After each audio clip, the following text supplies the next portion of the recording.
LDF സർക്കാരിന്റെ ഒന്നാം വാർഷികാഘോഷത്തിന് ഇന്ന് തുടക്കമാകും. ഇന്ന് മുതൽ ജൂൺ 5 വരെയാണ് വാർഷികാഘോഷങ്ങൾ. ഔദ്യോഗിക ഉദ്ഘാടനം 25-ന് വൈകിട്ട് 5:30-ന് തിരുവനന്തപുരത്ത് മുഖ്യമന്ത്രി പിണറായി വിജയൻ നിർവഹിക്കും. ആഘോഷത്തോടനുബന്ധിച്ച് നിരവധി വികസന ക്ഷേമ പദ്ധതികൾക്ക് തുടക്കം കുറിക്കും. ആഘോഷങ്ങളോടനുബന്ധിച്ച് ഭരണ നേട്ടങ്ങൾ വിവരിച്ച മുഖ്യമന്ത്രി ഇന്ന് മാധ്യമങ്ങളെ കാണും. ഇന്നു മുതൽ തന്നെ വിവിധ ജില്ലകളിൽ ആഘോഷ പരിപാടികൾ നടക്കും. ജൂൺ 5-ന് വൈകിട്ട് കോഴിക്കോടാണ് വാർഷികാഘോഷങ്ങളുടെ സമാപനം. മലയോര ജനതയുടെ ചിരകാല സ്വപ്നങ്ങൾക്ക് LDF സർക്കാരിന്റെ കൈത്താങ്ങ്. കട്ടപ്പനയിൽ ഉപാധിരഹിത പട്ടയം മുഖ്യമന്ത്രി വിതരണം ചെയ്യും. 2010 വരെയുള്ള അപേക്ഷകൾ പരിഗണിച്ച് 5500 പേർക്കാണ് പട്ടയം വിതരണം ചെയ്യുക. മറ്റുള്ളവർക്ക് പരിശോധനകൾക്ക് ശേഷം 1 മാസത്തിനകം പട്ടയം ലഭ്യമാക്കും.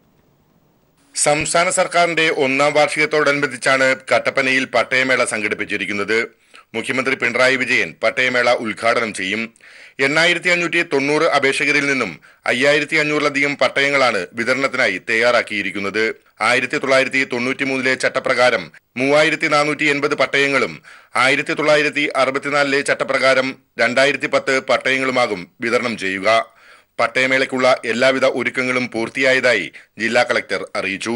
ഈ പട്ടയമേളയിൽ 5300-ലധികം പട്ടയങ്ങളാണ് ഇപ്പോൾ തയ്യാറായിരിക്കുന്നത്. അതിൽ 3000-ലധികം പട്ടയങ്ങൾ 3300-ലധികം പട്ടയങ്ങൾ 93 റൂൾസ് പ്രകാരം 1/1/1977 മുമ്പ് കുടിയേറിയ ആളുകൾക്കുള്ള പട്ടയമായിട്ടാണ് കൊടുക്കുന്നത്. ബാക്കിയുള്ള 2000-ഓളം പട്ടയങ്ങൾ 1964-ലെ റൂൾസ് പ്രകാരം പീരുമേട് ഭാഗത്തും പെരിഞ്ഞാങ്കുട്ടി ഉപേക്ഷിക്കപ്പെട്ട പദ്ധതി പ്രദേശത്തെ ഭാഗത്തുമാണ് കൊടുക്കുന്നത്. ഇത് ജില്ലയിൽ പട്ടയം കൊടുക്കുന്നതിന്റെ ഒരു തുടക്കം മാത്രമാണ്. ഇനിയും നമുക്ക് 10,000-കണക്കിന് ആളുകൾക്ക് പട്ടയം കൊടുക്കുവാനുണ്ട്. 2010 വരെയുള്ള അപേക്ഷകൾ പരിഗണിച്ച് സംയുക്ത പരിശോധനകളുടെ അടിസ്ഥാനത്തിലാണ് പട്ടയത്തിന് അർഹരായവരെ കണ്ടെത്തിയിട്ടുള്ളത്. താലൂക്ക് അടിസ്ഥാനത്തിൽ നെടുങ്കണ്ടം 2500, മുരിക്കാശ്ശേരി 500, പീരുമേട് 400, ഇടുക്കി 1000, കരിമണ്ണൂരിൽ 350 എന്നിങ്ങനെയാകും പട്ടയം വിതരണം നടക്കുക. അപേക്ഷിച്ച ബാക്കിയുള്ളവർക്ക് പരിശോധനകൾക്ക് ശേഷം 1 മാസത്തിനുള്ളിൽ പട്ടയം വിതരണം ചെയ്യും. ഇടതു സർക്കാർ അധികാരത്തിൽ എത്തിയാൽ ഉപാധിരഹിത പട്ടയം വിതരണം ചെയ്യുമെന്ന വാഗ്ദാനമാണ് നാളെ യാഥാർത്ഥ്യമാകുന്നത്. News bureau, Idukki. സമ്പൂർണ്ണ വൈദ്യുതീകരണ ജില്ലകളുടെ പട്ടികയിൽ ഇനി കോട്ടയവും. പദ്ധതി പൂർത്തീകരണത്തിന്റെ ഔദ്യോഗിക പ്രഖ്യാപനം വൈദ്യുതി മന്ത്രി MM മണി നിർവഹിച്ചു. ജില്ലയിലെ 6 മുനിസിപ്പാലിറ്റികളിലും 71 ഗ്രാമപഞ്ചായത്തുകളിലുമായി 5555 ഭവനങ്ങളിലാണ് വൈദ്യുതീകരണം പൂർത്തിയായത്. 5,43,00,000 രൂപ മുതൽ മുടക്കിയാണ് കോട്ടയം ജില്ലയിലെ സമ്പൂർണ്ണ വൈദ്യുതീകരണം പൂർത്തീകരിച്ചത്. ജില്ലയിൽ നിന്നുള്ള MLA-മാരുടെയും തദ്ദേശ ഭരണ സ്ഥാപനങ്ങളുടെയും വികസന ഫണ്ട്, KSEBയുടെ തനത് ഫണ്ട് എന്നിവയിൽ നിന്നായിരുന്നു സാമ്പത്തിക സമാഹരണം. തിരുവഞ്ചൂർ രാധാകൃഷ്ണൻ MLA-യുടെ അധ്യക്ഷതയിൽ മന്ത്രി MM മണി ഔദ്യോഗിക പ്രഖ്യാപനം നടത്തിയതോടെ എല്ലാ വീടുകളിലും വൈദ്യുതി വെളിച്ചമെത്തിയ ജില്ലകളുടെ പട്ടികയിലേക്ക് കോട്ടയവും ഉയർന്നു. സംസ്ഥാനത്തിന്റെ വൈദ്യുതി പ്രതിസന്ധി പരിഹരിക്കാൻ അതിരപ്പള്ളി പദ്ധതി നടപ്പിലാക്കണമെന്നാണ് ആഗ്രഹമെന്നും ഈ വിഷയത്തിൽ ക്രിയാത്മക ചർച്ചകൾ ഉയർന്നു വരണമെന്നും മന്ത്രി MM മണി പറഞ്ഞു. ഇനി വൻകിട പദ്ധതികളൊന്നും ഒരുപാട് തുടങ്ങാൻ നമുക്ക് സാധ്യതയില്ല. നമുക്കറിയാം, ഇവിടെ ആതിരപ്പള്ളിയുടെ കാര്യത്തിൽ വലിയ വിവാദങ്ങളാണ് നടക്കുന്നത്. വല്ല സമവായം ഉണ്ടായാൽ ആതിരപ്പള്ളി നടക്കും, അല്ലെങ്കിൽ നടക്കുകയില്ല. നടത്തണം എന്ന ആഗ്രഹമുണ്ട്, പക്ഷേ അത് നടക്കാനുള്ള യാതൊരു സാധ്യതയില്ല. നാനാതരത്തിലുള്ള എതിർപ്പാണ് അതുമായി ബന്ധപ്പെട്ടിപ്പം വന്നുകൊണ്ടിരിക്കുന്നത്. എങ്കിലും അത് സംബന്ധിച്ചൊരു ചർച്ചയും വാദവിവാദങ്ങളെല്ലാം നടക്കുന്നത് നന്നായിരിക്കുമെന്നാണ് എന്റെ വിനീതമായ അഭിപ്രായം. അതാണ്. ജില്ലയിൽ നിന്നുള്ള MP-മാർ, MLA-മാർ, ജനപ്രതിനിധികൾ, KSEB അധികൃതർ തുടങ്ങി നിരവധി ആളുകൾ ചടങ്ങിൽ പങ്കെടുത്തു. News bureau, Kottayam.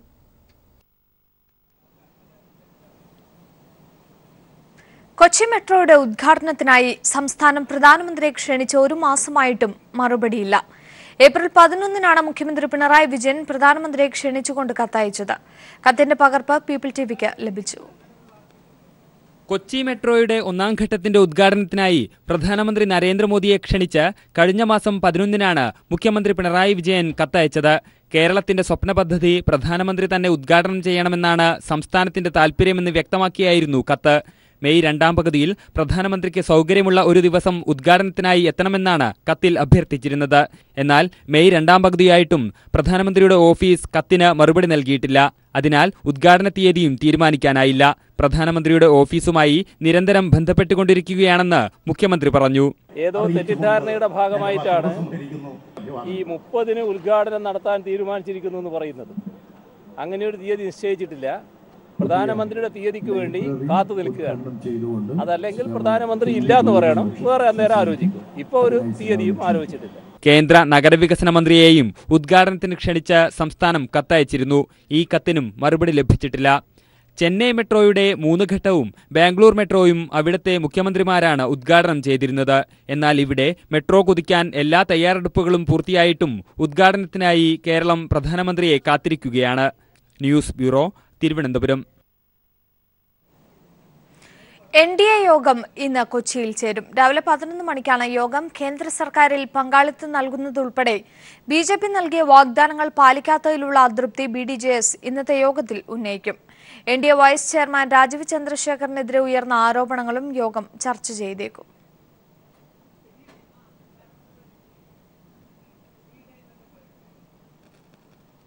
People TV impact. Thiruvithamkoor Devaswom board secretary VS ജയകുമാറിനോട് നിർബന്ധിത അവധിയിൽ പോകാൻ ബോർഡ് യോഗം ആവശ്യപ്പെട്ടു. അഴിമതി ആരോപണങ്ങൾ ഉയർന്ന പശ്ചാത്തലത്തിലാണ് അവധിയിൽ പ്രവേശിക്കാൻ ബോർഡ് യോഗം ജയകുമാറിനോട് ആവശ്യപ്പെട്ടത്.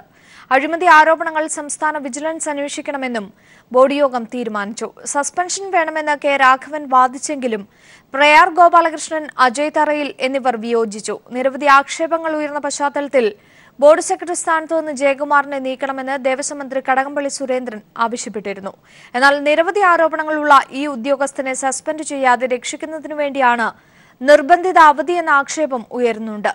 VS ജയകുമാറിന്റെ അഴിമതികളെ സംബന്ധിച്ച വാർത്ത പീപ്പിൾ TV നേരത്തെ പുറത്തുവിട്ടിരുന്നു.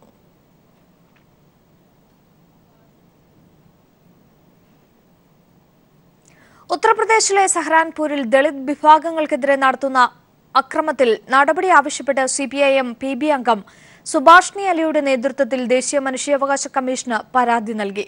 ദളിത് ശോഷൺ മുക്തി മഞ്ച് ഭാരവാഹികളും അക്രമത്തിന്റെ ഇരകളും സുഭാഷ്ണി അലിക്കൊപ്പം മനുഷ്യാവകാശ കമ്മീഷൻ ചെയർപേഴ്സൺ ജസ്റ്റിസ് അച്ചുൽ ദത്തുവിനെ സന്ദർശിച്ചു. ഉയർന്ന ജാതിക്കാരായ താക്കൂർ വിഭാഗം ദളിതർക്കെതിരെ നടത്തുന്ന ആക്രമണത്തിൽ പരിക്കേറ്റവരുടെ പട്ടികയും നാശനഷ്ടത്തിന്റെ കണക്കും മനുഷ്യാവകാശ കമ്മീഷന് കൈമാറി.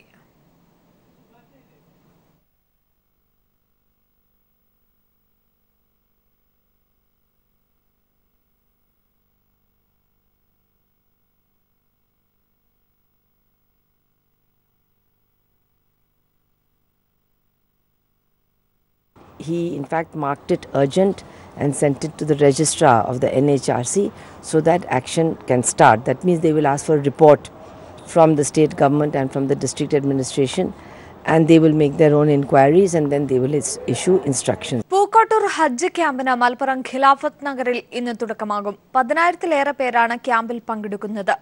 2 ദിവസത്തെ ക്യാമ്പ് പാണക്കാട് സയ്യിദ് ഹൈദരലി ശിഹാബ് തങ്ങൾ നിർവഹിക്കും. SYS സംസ്ഥാന സെക്രട്ടറി അബ്ദുസമദ് പൂക്കോട്ടൂർ നേതൃത്വം നൽകുന്ന ഹജ്ജ് ക്യാമ്പിൽ സമസ്ത പ്രസിഡന്റ് ജിഫ്രി മുത്തുക്കോയ തങ്ങൾ അധ്യക്ഷത വഹിക്കും. ഹജ്ജ് അനുഷ്ഠാന കർമ്മങ്ങളുടെ വിവരണവും പ്രായോഗിക പരിശീലനങ്ങളുമാണ് ക്യാമ്പിൽ ഉണ്ടാവുക. ഹജ്ജ് ഗൈഡിന്റെ പ്രകാശനം ചടങ്ങിൽ PK കുഞ്ഞാലിക്കുട്ടി നിർവഹിക്കും.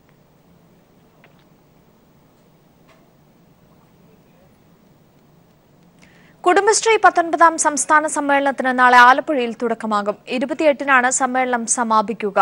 മുഖ്യമന്ത്രി പിണറായി വിജയൻ സമാപന സമ്മേളനം ഉദ്ഘാടനം ചെയ്യും.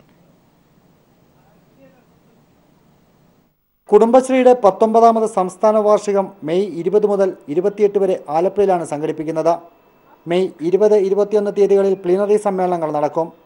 2,77,175 അയൽക്കൂട്ടങ്ങളെ പ്രതിനിധീകരിച്ച് 1,073 CDS ചെയർപേഴ്സൺമാർ പ്ലീനറി സമ്മേളനത്തിൽ പങ്കെടുക്കും.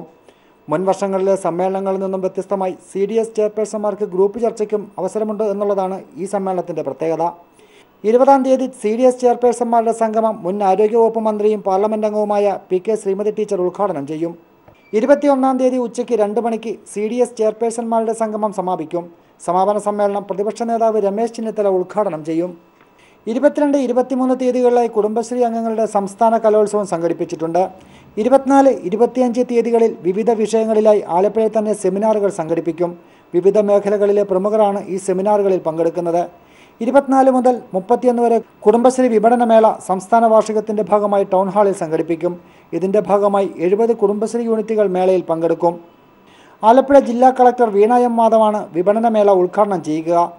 വിപണനമേളയുമായി ബന്ധപ്പെട്ട് സാംസ്കാരിക ഉത്സവം സംഘടിപ്പിച്ചിട്ടുണ്ട്. മെയ് 28 വൈകുന്നേരം 4 മണിക്ക് നടക്കുന്ന പൊതുസമ്മേളനം മുഖ്യമന്ത്രി പിണറായി വിജയൻ ഉദ്ഘാടനം ചെയ്യും. പൊതുസമ്മേളനത്തിൽ തദ്ദേശ സ്വയംഭരണ വകുപ്പ് മന്ത്രി ഡോക്ടർ കെ ടി ജലീൽ അധ്യക്ഷത വഹിക്കും. മന്ത്രിമാരായ G Sudhakaran, doctor Thomas Isaac, Mercykuttyamma, Thomas Chandy, P Thilothaman എന്നിവർ പങ്കെടുക്കും. 1 ലക്ഷം കുടുംബശ്രീ അംഗങ്ങളാണ് ഈ സമ്മേളനത്തിൽ പങ്കെടുക്കുക. News bureau, Alappuzha. E K Nayanar അനുസ്മരണത്തിന്റെ ഭാഗമായി ജന്മനാടായ കല്യാശ്ശേരിയിൽ ചുവപ്പ് വോളണ്ടിയർ മാർച്ചും പൊതുസമ്മേളനവും നടന്നു. മുഖ്യമന്ത്രി പിണറായി വിജയൻ അനുസ്മരണ പൊതുയോഗം ഉദ്ഘാടനം ചെയ്തു. കേരളത്തിന്റെ പ്രിയ നേതാവ് ഇ കെ നായനാരുടെ 13ാം ചരമവാർഷിക ദിനത്തിന്റെ ഭാഗമായി ജന്മനാടായ കല്യാശ്ശേരിയിൽ ചുവപ്പ് വോളണ്ടിയർ മാർച്ചും ആയിരങ്ങൾ അണിനിരന്ന പ്രകടനവും പൊതുസമ്മേളനവും നടന്നു. മുഖ്യമന്ത്രി പിണറായി വിജയൻ അനുസ്മരണ സമ്മേളനം ഉദ്ഘാടനം ചെയ്തു. ചാഞ്ചാടിക്കൊണ്ടിരിക്കുന്ന കോൺഗ്രസിലെ ഒരു വിഭാഗത്തെ ലക്ഷ്യമിട്ടാണ് ബി.ജെ.പി. പ്രവർത്തിക്കുന്നതെന്നും ബി.ജെ.പിയെ ശക്തിപ്പെടുത്തുന്ന നിർഭാഗ്യകരമായ അവസ്ഥയാണ് കോൺഗ്രസിന്റേതെന്നും മുഖ്യമന്ത്രി പറഞ്ഞു. ബി.ജെ.പി. ലക്ഷ്യമിടുന്നത് ഇപ്പം തന്നെ ചാഞ്ചാടിക്കൊണ്ടിരിക്കുന്ന കോൺഗ്രസിന്റെ നല്ലൊരു ഭാഗത്തെ തങ്ങളോടൊപ്പം അണിനിരത്തലാണ്. ഈ ഒരു തലം കാണാൻ നമുക്ക് കഴിയും. അപ്പോൾ ബി.ജെ.പിയെ ശക്തിപ്പെടുത്താനുതകുന്ന നിർഭാഗ്യകരമായ നീക്കങ്ങൾ കോൺഗ്രസിന്റെ ഭാഗത്തുണ്ടാകുന്നു എന്നതും നാം മനസ്സിലാക്കണം. CPIM ജില്ലാ സെക്രട്ടറി പി ജയരാജൻ, നേതാക്കൾ E P Jayarajan, P K Sreemathi, M V Govindan, T V Rajesh, M V Jayarajan തുടങ്ങിയവർ സംസാരിച്ചു. News bureau, Kannur. രാജ്യത്തിനു വേണ്ടി യുദ്ധത്തിൽ പങ്കെടുത്തവരടക്കമുള്ളവർക്ക് പെൻഷനും ആനുകൂല്യങ്ങളും നിഷേധിക്കുന്നതായി പരാതി. കേന്ദ്ര സർക്കാർ നടപടിക്കെതിരെ പ്രക്ഷോഭത്തിനൊരുങ്ങുകയാണ് all India retired army medical corps, army dental corps and military nursing services എന്ന സംഘടന. ഇത് 77-കാരിയായ ലിസി പോൾ. ആദ്യം ചൈന വാറ്, പിന്നെ 2 പാകിസ്ഥാൻ വാറിലും ഞാൻ അറ്റൻഡ് ചെയ്തുള്ള. സെക്കൻഡ് വാറ് ഇവിടെ അംബാലയായിരുന്നു. ഏതു നേരം ഞങ്ങൾ ബന്ദറിലാണ് താമസിച്ചുകൊണ്ടിരുന്നത്. രാത്രി പോലും ഞങ്ങൾ ശരിക്കുള്ള ഉറക്കമൊന്നും ഞങ്ങൾക്കുണ്ടായിരുന്നില്ല. അതുപോലെ ഞങ്ങൾ കഷ്ടപ്പെട്ട് ജോലി ചെയ്തതാണ്. പക്ഷേ അതിനായിട്ട് ഞങ്ങൾക്ക് ഒരു പരിഗണനയും തന്നിട്ടില്ല. സൈന്യത്തിൽ നഴ്സായിരുന്ന ഇവർ ക്യാപ്റ്റൻ റാങ്കിലിരിക്കെ രാജിവെച്ച് പോരുകയായിരുന്നു. 15 years സർവീസ് ചെയ്തു. പിന്നെ പല പ്രാവശ്യം ഞാനിങ്ങനെ പെൻഷന് വേണ്ടി അപേക്ഷിച്ചിരുന്നു. ഇതുവരെ എനിക്ക് അതിനുള്ള ഇത് കിട്ടിയിട്ടില്ല. ഹസ്ബൻഡ് മരിച്ചുപോയി. ഞാനിപ്പോൾ ഒരു വീടായിട്ട് ലോൺ താമസിക്കുന്നു. ഇനിയെങ്കിലും എനിക്ക് എൻ്റെ ആ പെൻഷൻ, ഇനി മിനിമം പെൻഷനെങ്കിലും കിട്ടിയാൽ കൊള്ളാവുന്നൊരാഗ്രഹമുണ്ട്. ഇവരെ പോലെ നിരവധി പേർക്കാണ് ഇത്തരത്തിൽ ആനുകൂല്യങ്ങൾ നിഷേധിക്കപ്പെടുന്നതെന്ന് അഡ്വക്കേറ്റ് യു കെ രാജൻ പറയുന്നു. ലിസി പോൾ അടക്കമുള്ളവർക്കായി ട്രിബ്യൂണലിലും കോടതിയിലും കേസ് നടത്തുകയാണ് ഇദ്ദേഹം. സാങ്കേതികമായി 15 വർഷത്തിൽ കുറവോ അല്ലെങ്കിൽ മിലിറ്ററി നഴ്സിംഗ് സർവീസിലുണ്ടായവർക്ക് 20 വർഷത്തിൽ കുറവോ ഉള്ളവർക്ക് ഇന്നും സർവീസ് പെൻഷൻ കിട്ടുന്നില്ല. മറ്റു യാതൊരു ആനുകൂല്യങ്ങൾക്കും അവർ അർഹരല്ല. ബ്രിട്ടീഷുകാർ വെച്ചുപോയ ഈ നിയമം എന്തുകൊണ്ട് ഇന്നും പരിപാലിച്ചു പോകുന്നു? അതിന് മാറ്റേണ്ട കാലം എന്നോ അതിക്രമിച്ചു. സേനയിൽ 10 വർഷമോ അതിൽ കൂടുതലോ സർവീസ് ഉള്ളവർക്ക് പെൻഷനും ആനുകൂല്യങ്ങളും നൽകണമെന്ന സുപ്രീം കോടതി ഉത്തരവ് കേന്ദ്ര സർക്കാർ ഉടൻ നടപ്പാക്കണമെന്നാണ് ഇവർ ആവശ്യപ്പെടുന്നത്.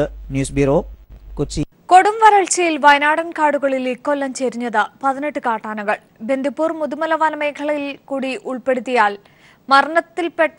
മരണപ്പെട്ട കാട്ടാനകളുടെ എണ്ണം 38ആണ്. വനത്തിലെ വരൾച്ചയ്ക്ക് പരിഹാരമായി വനം വകുപ്പ് 7.20 ലക്ഷം ലിറ്റർ വെള്ളം കുളങ്ങളിലും മറ്റും നിറച്ചുവെങ്കിലും ഇതെല്ലാം ഭാഗികമായി ഗുണം ചെയ്തുള്ളൂ. വയനാട് വന്യജീവി സങ്കേതത്തിലും നോർത്ത് വയനാട്, സൗത്ത് വയനാട് ഡിവിഷനുകളിലും തമിഴ്നാട് അതിർത്തി പ്രദേശങ്ങളിലെ 5 റേഞ്ചുകളിലുമാണ് കണക്കെടുപ്പ്. ഇതിന്റെ ഭാഗമായി കണക്കെടുപ്പ് നിരീക്ഷിക്കുന്നതിനായി Indian project elephant director R Srivastava, കേന്ദ്ര വനം പരിസ്ഥിതി മന്ത്രാലയം joint director Roy P Thomas എന്നിവർ വയനാട് വന്യജീവി സങ്കേതത്തിലെത്തി. This exercise is already over. Field exercise is over for the northeastern India. For the eastern India also it is over. So, and this is the southern this is in progress.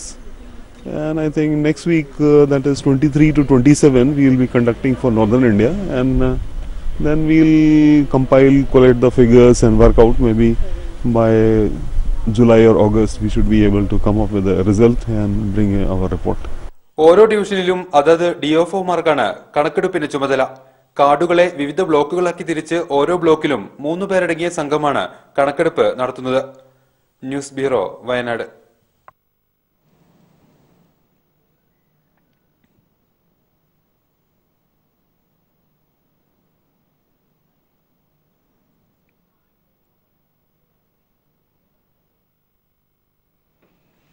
കുട്ടികളുടെ അതിരുകളില്ലാത്ത ഭാവനയ്ക്ക് വേദിയായി മാറിയിരിക്കുകയാണ് തൃപ്പൂണിത്തുറ ലായം കൂത്തമ്പലം. തൃപ്പൂണിത്തുറ നഗരസഭയും ചിത്രാലയ സ്കൂളും ചേർന്നൊരുക്കിയ ചിത്രശില്പ പ്രദർശനം കലാസ്വാദകർക്ക് വർണ്ണക്കാഴ്ചയൊരുക്കി.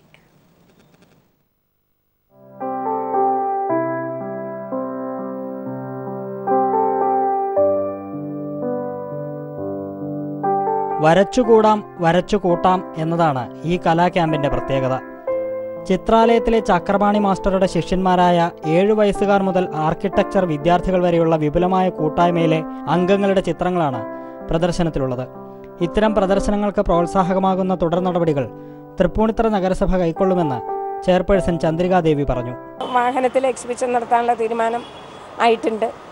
അതിൻ്റെയൊക്കെ മേലേക്ക് പോകേണ്ട ഇത്രയും കൊല്ലം പഴക്കമുള്ളതാണ്. കുട്ടികളുടെ ഭാവനയ്ക്ക് അതിർവരമ്പിടാതെ അവരുടെ സർഗശേഷിയെ പരമാവധി പുറത്തു കൊണ്ടുവരാനാണ് ശ്രമിക്കുന്നതെന്ന് ചിത്രാലയം സാരഥി ചക്രവാണി പറഞ്ഞു. നൈസർഗികമായി കാഴ്ച കമ്മ്യൂണിക്കേറ്റ് ചെയ്യാനുള്ള ഒരു വാസന എല്ലാ മനുഷ്യ കുട്ടിയിലുമുണ്ട്. ആ കാഴ്ചയെ ദൃഢതയിലേക്ക് കൊണ്ടുവരാനും അവൻ്റെ ഒബ്സർവേഷൻ റേഞ്ച് കൂട്ടാനും ഈ ചിത്രകല ഉപയോഗിക്കുന്ന ഒരു രീതിയാണ് ഞാൻ അവലംബിക്കുന്നത്. കുട്ടികളുടെ സ്വതന്ത്ര ചിന്തയിൽ ഉടലെടുത്ത ആശയങ്ങൾ ചിത്രങ്ങളായതിനുപരി ശില്പങ്ങളായും ആവിഷ്കരിക്കപ്പെട്ടിട്ടുണ്ട്. News bureau, Kochi. അഹല്യ ദേശീയ നൃത്തോത്സവത്തിന് പാലക്കാട് വാളയാർ അഹല്യ ക്യാമ്പസിൽ തുടക്കമായി. മുദ്ര നൃത്തോത്സവത്തിന്റെ ഉദ്ഘാടനം ജില്ലാ കളക്ടർ പി മേരിക്കുട്ടി നിർവഹിച്ചു. ചടങ്ങിൽ Coimbatore Aryavaidya pharmacy manager Padmashri Krishnakumar, IIT Palakkad director PB Sunilkumar, Ahalya managing trustee Ajith Prasad, heritage village director RVK Varma എന്നിവർ പങ്കെടുത്തു. തുടർന്ന് നടൻ വിനീതും സംഘവും അവതരിപ്പിച്ച സെമി ക്ലാസിക്കൽ നൃത്തവും അരങ്ങേറി. 9 ദിവസങ്ങളിലായി നടക്കുന്ന പരിപാടിയിൽ ചലച്ചിത്ര താരങ്ങളായ ശോഭന, ആശ ശരത് തുടങ്ങി നിരവധി പ്രമുഖർ പരിപാടികൾ അവതരിപ്പിക്കും.